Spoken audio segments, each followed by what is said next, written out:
Welcome, newcomers. If you saw my last video, then it's just welcome back. Today, I am coming to talk about the gift of discernment, or the skill, a little bit of both. Um, so the first thing that one usually notices with discernment is an energy shift, which is it could be going from like a place of calm and peace and joy, and all of a sudden you're kind of like hurt or sad or maybe feel misunderstood. It could vary. Um, Next up is the connecting of the dots. So that's pretty much where you start putting two to two together, why you feel this way, or excuse me, how you feel, and then why you feel that way. And then comes informing and asserting your boundaries. So this is letting the other person know how you're feeling and coming up with a solution that helps you, that's good for you. So we're gonna get more into that. Afterwards, check your energy again. So to make sure that that relationship, that situation was what was throwing your energy off, check your discernment again. See if you're back at peace, you're happy, joyful. Um, my favorite tip with discernment is the eyes tell all. So I've heard that eyes are the like a portal to your soul. It's so true. It's so true. You can see people's intentions, their wants, their needs, just through the eyes. Don't even have to open their mouth. You could tell. Actions speak too, but eyes first. And I also have here that energy and intuition are both linked to discernment, and I'm going to get into how.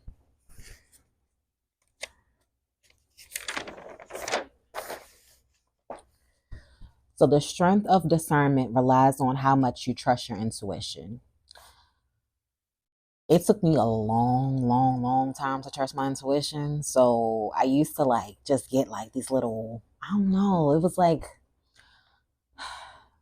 because you don't trust yourself, you don't trust what your body and what your feelings are telling you.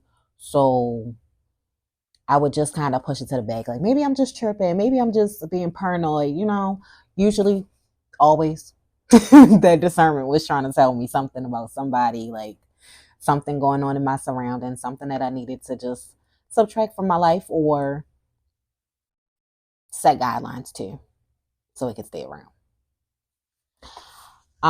Once your intuition tells you something is off, be quiet and observe. So this is the moment where you sit back, shut your mouth, watch your surroundings, watch the people, watch how they speak to each other, watch how they treat each other, watch how they treat, just strangers.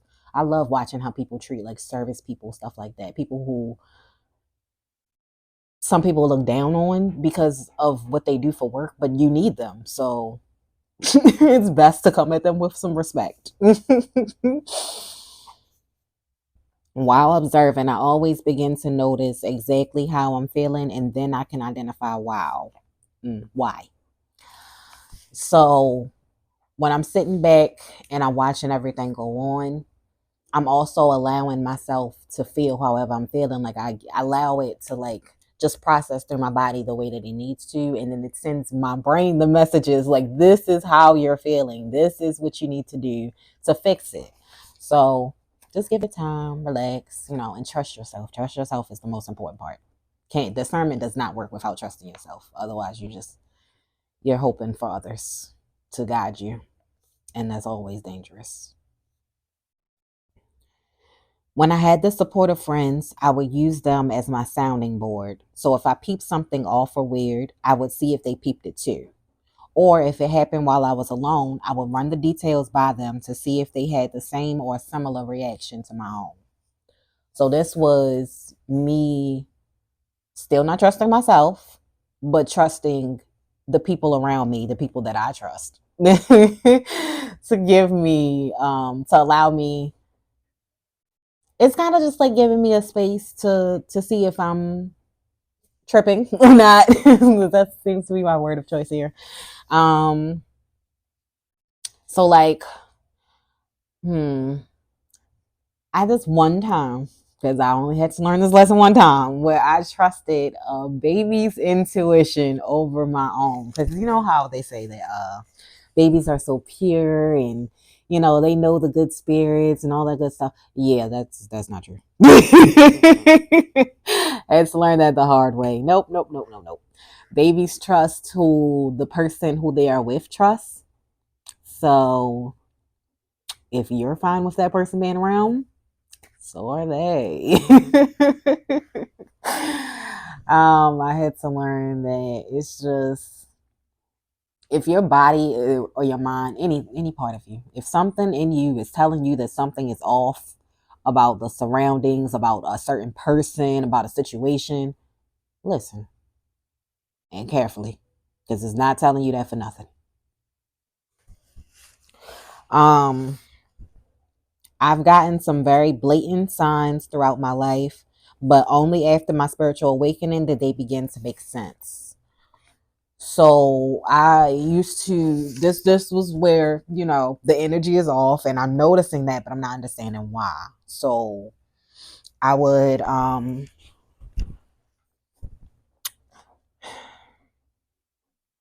of just brush it off back then. And I would just like keep being around these people, maybe like change the situations a little bit, but it wasn't anything significant.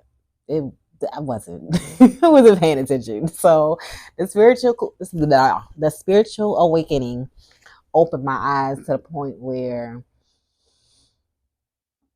I don't have to lean on others for what my intuition can do. It's always there to protect you, to guide you. So if you just listen to it, it will tell you who the good people are, who the ones who are there to support you, the ones that actually truly genuinely love you, and the ones who are just using you, just there for a good time, not a long time. It every single time. I've never, but the blatant signs that I'm speaking of is like, hmm.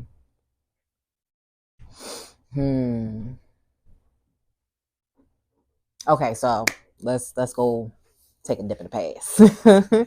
So I used to have this triple best friend group, and in that triple best friend group, I used to always feel like I was like the oddball out. And I never understood why, because I'm like, they always call me and text me like I'm included in a majority of the things that's going on. But that was my intuition telling me that that was just not the friend group for me.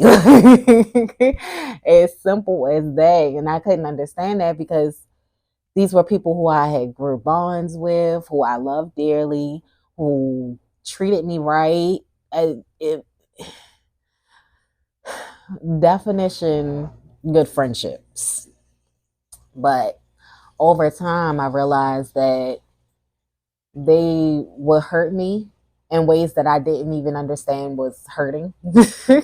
uh, these things that I would just brush off and push under the rug, it was just like, I would think it was small, but it's like now I'm learning that the character of the person is who I'm more interested in getting to know.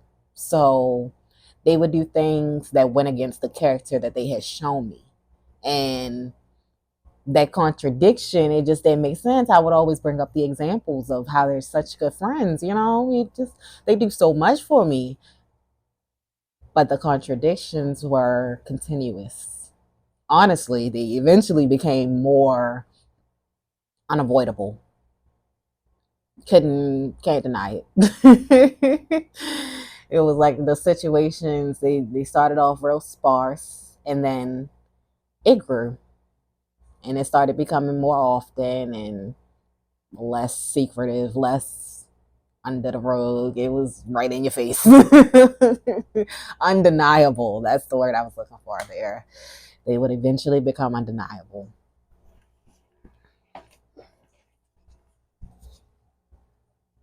And the part about them making sense after my spiritual awakening was when you take that step back, it allows you to process your feelings and to notice where they're coming from. So, what triggered you?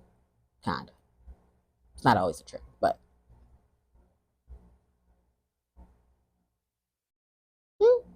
kind of is a trigger. Depends on where you are in your journey. It was for me a trigger in the beginning, but now it's just stuff to look out for. Um,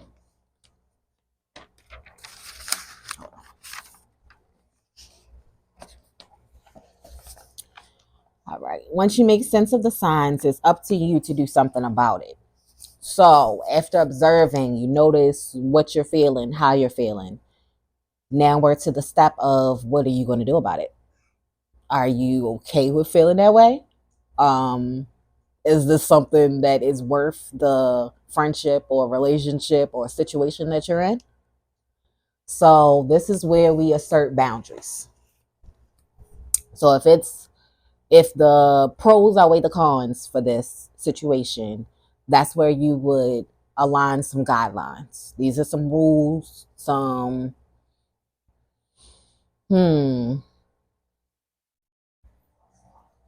it's just make it more of a controlled situation is what the guidelines do. And another option is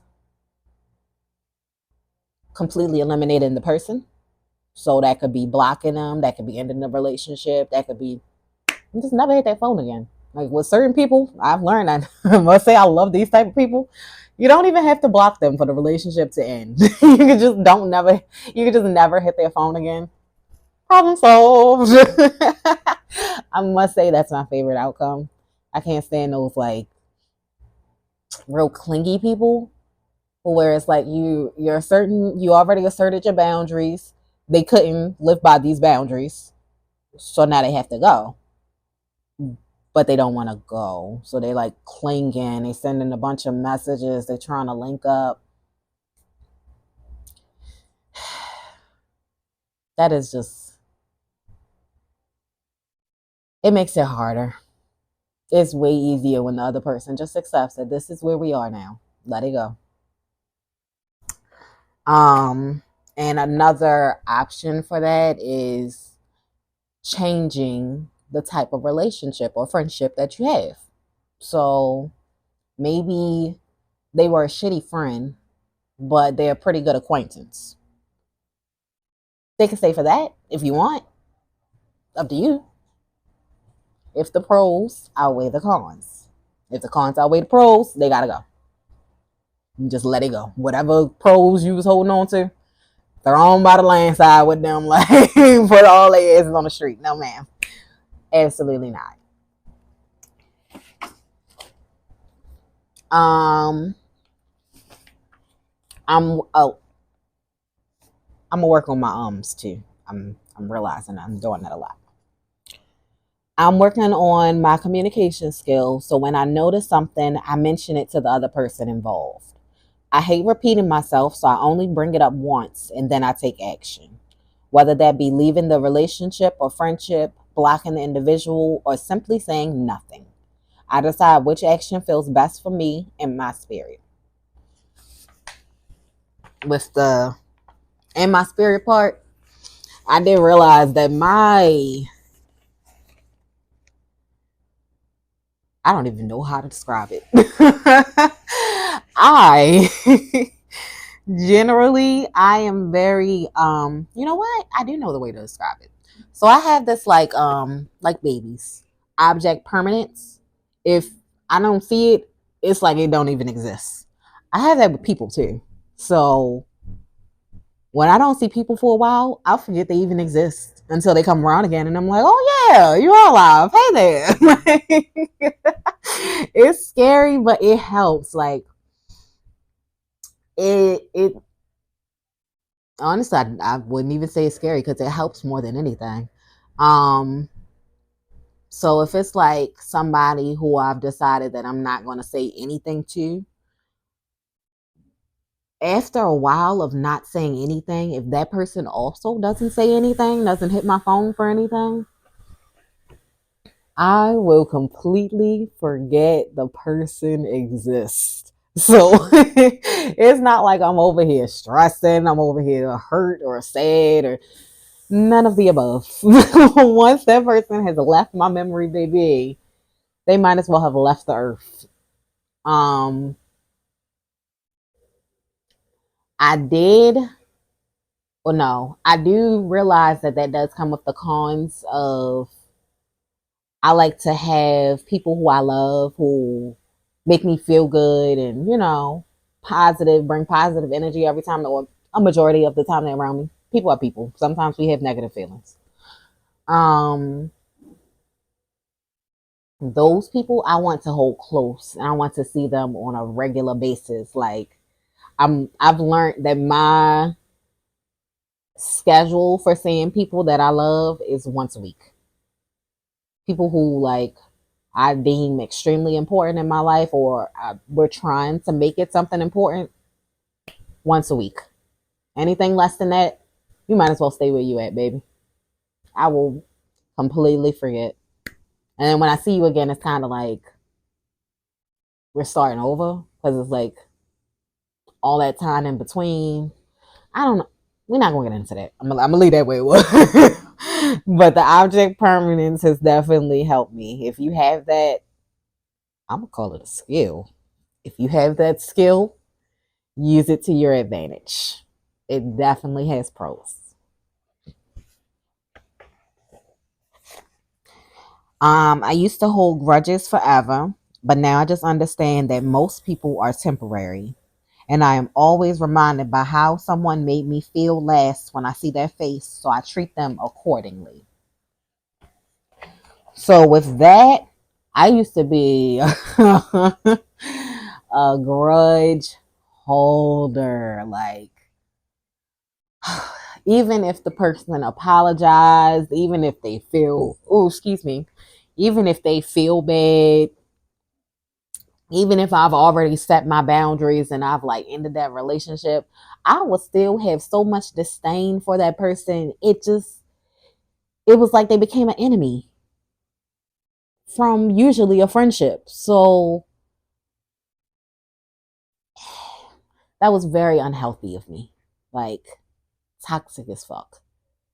And it was toxic for me and the person who I'm holding this grudge against, but especially for me, because I was sitting there like, it was just like hate was filling my heart. Like it was just, this person like would make me turn my face up, and I don't know.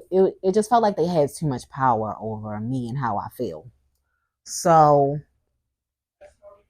I've learned that I don't need to hold a grudge for me to hold a boundary. So all those negative feelings, they fade. Eventually they do fade now because I allow them to. The positive ones I allow to stay because I remember there was a reason for those. I mean, they don't overtake me. I never forget what the person did. I'm like an elephant. I never forget what happens to be like, or excuse me, I never forget how people make me feel. Period. Ever. Um, but I forgive them for me. And I might not be able to do that immediately. I don't think you're supposed to do it immediately. You're supposed to feel how you feel for a while until you can let that go. So yeah, I feel how I feel, and then once the moment or the emotion has passed, or I see it dwindling down, I allow it to just go. For what? What are we doing all that for? We are all humans. We all make mistakes, and we are on our own journeys. And I know that there are different perspectives. So it's like the way that I might have viewed something might be the truth for me. That's a fact. But their perspective is also a fact for that person. So you just have to take it how it comes, be mindful. And I think allow growth was the biggest thing for me because I always used to want to keep people how they were, like how I knew them. And that's not allowing that person to grow and mature and evolve. I had to let go. Um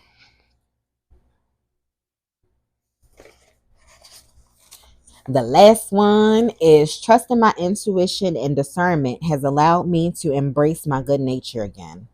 Knowing these skills are sharp and protecting me allows me to be kind to everyone initially. Only after my radar goes up do my walls and guard. So that goes back to trusting yourself so that you can trust your intuition and your discernment. Then you can allow yourself to be free to love. Because I was restricting my love when I was holding all them grudges and holding all this negativity and hurt in my heart. I don't like it there. I much rather be peace and love. Like some people call me a hippie, and I do have some hippie qualities, and I love that about me. I am at a point in my life where I am, how do I say this?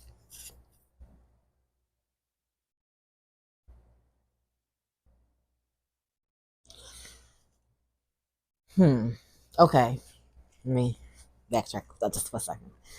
So, when I wasn't trusting myself and my intuition and my discernment, I was walking around so scared, so guarded, so shelled. I couldn't even be myself because that's what that was. Like you withdrawing yourself, you restricting yourself to protect you.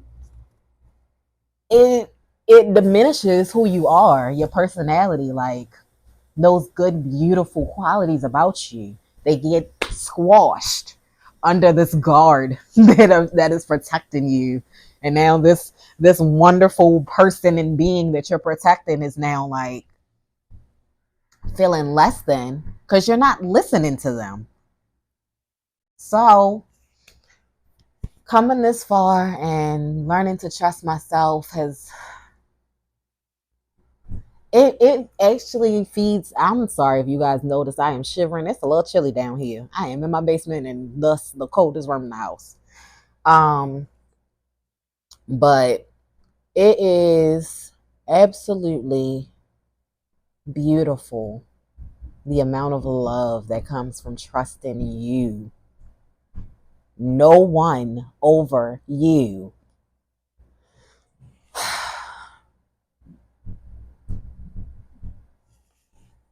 Wow. Sorry, I just wow. Mm. It feels amazing, I must say. I'm so proud of myself. Like I've come so far, and I know I have so much further to go. Like, baby, this is just the start. I am just getting started, but I am amazed at the beauty that comes from just the simple things. Like, me trusting myself has allowed me to also trust others too, to an extent. Like I said, I trust me first, but being able to put some trust in others has given me some faith back in humanity. I must say, that's exactly what this is. It has restored my faith in humanity.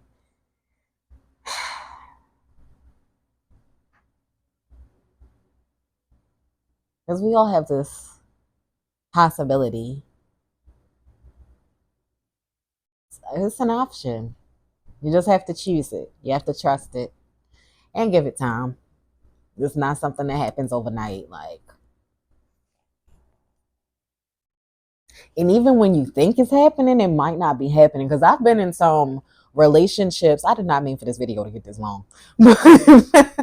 I've been in some relationships that have blinded me.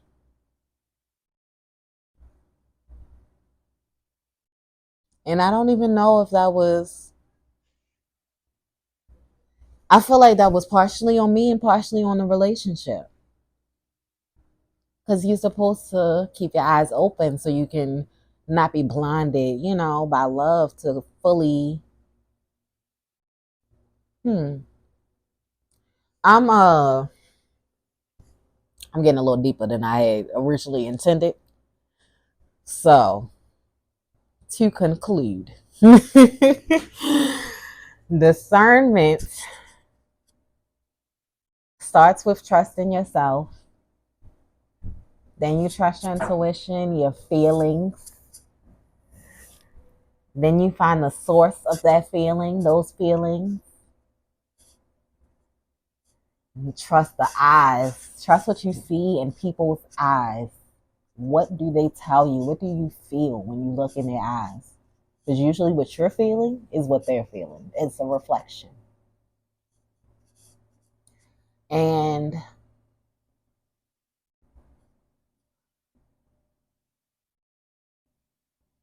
just please trust yourself. Trusting yourself can save you from so many horrible, what do you even call them? Experiences, I guess. Like, your intuition is always trying to protect you. So if you trust that, you will be protected. Don't be paranoid. It's okay. We are here for these experiences. But you don't have to have as many negative experiences if you trust yourself and your intuition. And that's the note that we're going to leave this on. Thank you for your time. Enjoy your day or your evening. Come back to this if you need to. And I hope to see you in my next video. Bye.